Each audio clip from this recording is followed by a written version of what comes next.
Okay, this is part two of the introductory video to United States history from 1865, History 112. So in this part of the video, I just want to go over some of the major concerns that we will be addressing throughout the semester.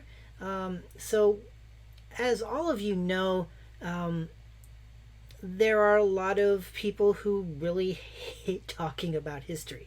That they learned history in school or other colleges as really a series of names, dates, battles, presidents, that really didn't give you really anything in the way of actual meaning.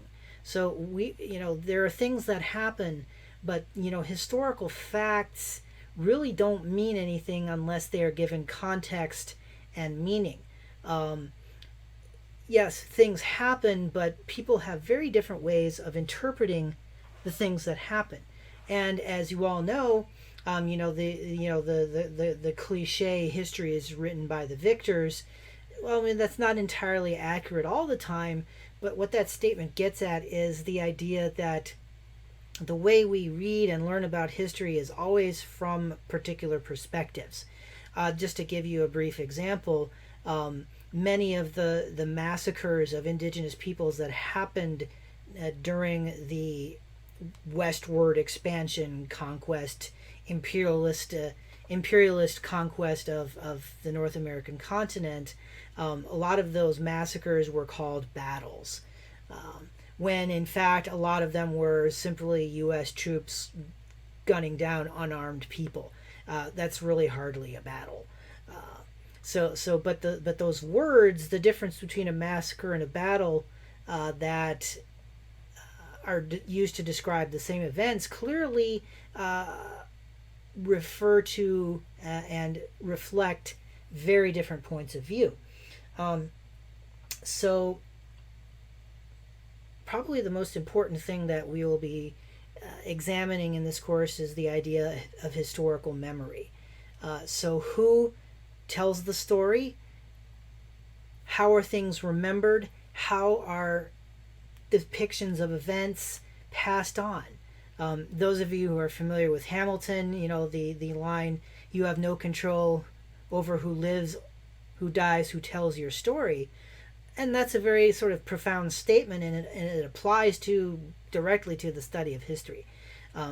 Because historiography, or the history of the study of history, you get to learn about different schools of thought on historical inquiry, and how people do research on history, and how people present that research on history. I mean, we're not going to get too in depth into any of that, but that sort of is an important consideration.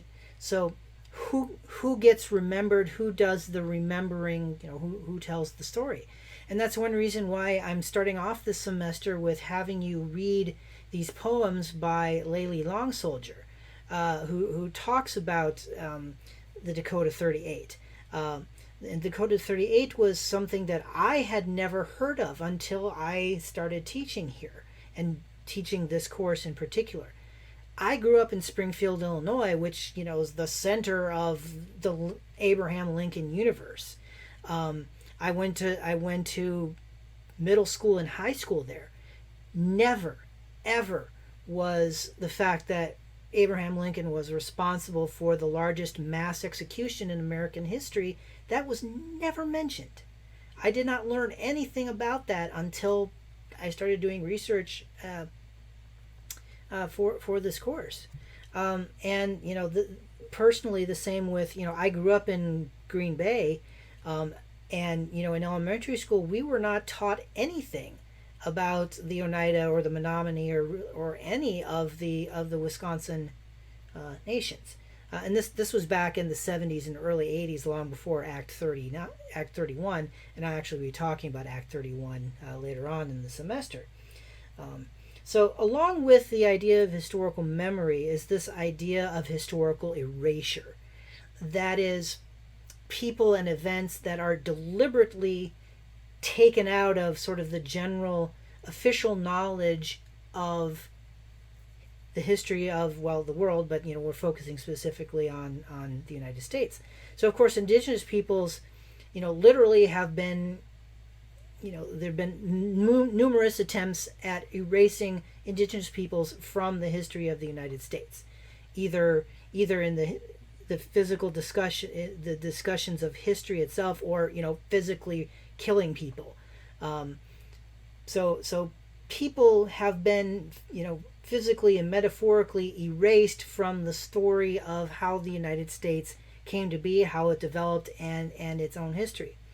So one of the things that we will be doing is we'll be looking at a lot of different events and happenings that really still are not general knowledge, or only have become part of general official knowledge very recently. So things like the Chinese Exclusion Act of 1882, which was the first anti-immigration legislation in the United States, or the Tulsa Massacre, or the Osage murders, or on and on and on and on and on.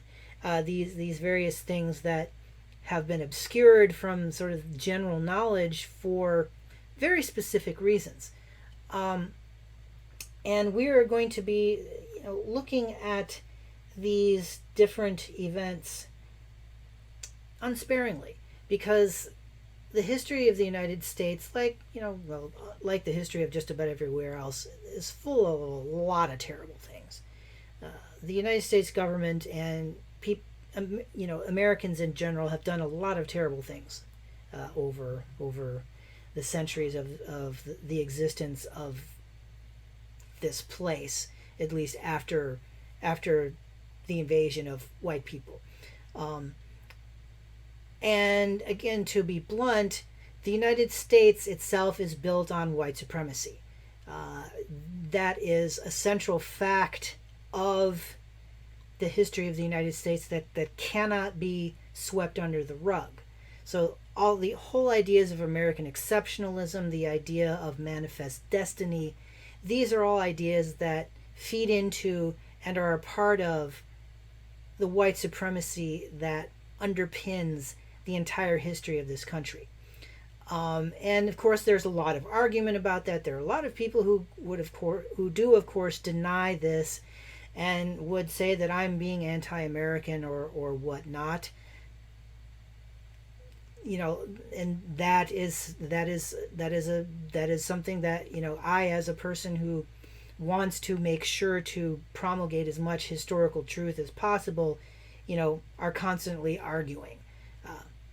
And so during the semester, you'll be learning about things that get distorted in our popular discourse. For example, the idea that because the Democratic Party were the pro-slavery party, that the Ku Klux Klan in the 1870s were backed by the Democratic Party, that the Democratic Party now is the same thing. It's not. And we will learn about sort of how the ideologies of the two major political parties in the United States switched. And in addition to focusing on history of the United States, I will be introducing elements from world history as well. Because especially since the 1890s, when the United States entered onto the world stage as an ambitious new world power, events in the rest of the world have impacted the United States, and of course the United States has impacted the rest of the world. So these are all different things that we will be discussing. And this impact has been very negative, but not always. So this is not going to be sort of an unrelenting rehash of death and destruction and misery and corruption, although all of that is present. There have been a lot of good things that have happened as well. So that's sort of my spiel for kind of some of the big ideas that I hope that we will discuss throughout the semester. So I'm hoping for lively civil discussion. I'm not expecting or wanting people to entirely agree with the sorts of things I say. That's kind of boring. So I hope that you attend the office hours tomorrow, August 21st.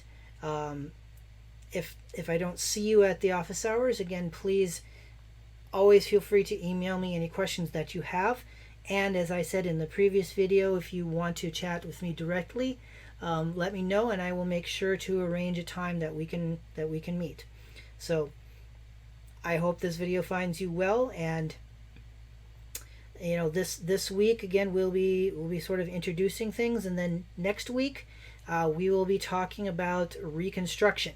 So be sure to go over the different things in the module that you will be required to do.